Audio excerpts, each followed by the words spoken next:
Dave, did you have a second question for us?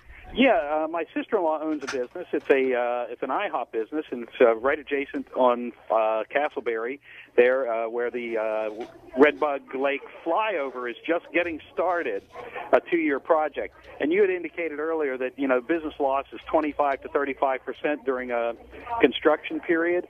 This business is right at the very end. In other words, her access is not going to be blocked, but it's right where the construction ends. Should we anticipate a high percentage of the business being lost as well, even though it's just right at the edge of that construction? Well, her business, a restaurant, tends to be an impulse or passerby use, and that's the ones who are more affected by it. What happens is people, when they have road construction, tend to avoid the construction area, and that's why you see a lot of the loss. But she needs to work with the FDOT on that, and also I'd recommend that she sign up some of her clients to maybe get their internet email information and give out some kind of promotional items in that way, or promotional meals, and that way maybe she can mitigate some of that loss. Well, what she's saying is that when they take a business and the state is trying to determine how much to pay the business owner, they're going to, of course, look at the revenue.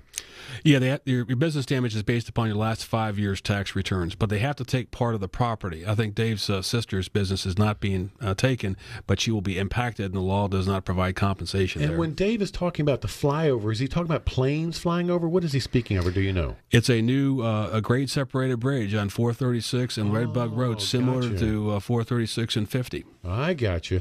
Because I'm thinking planes flying over, but just out of curiosity, while that raises a question for me, if somebody were to build an airport and now all of a sudden people have planes flying over their home, can that ever be a taking eminent domain? They call it avocationism? Yes, it can be.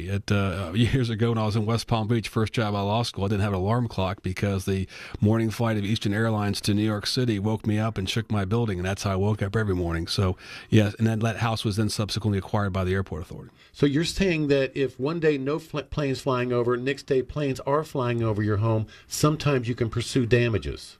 Yes. Oh, very good.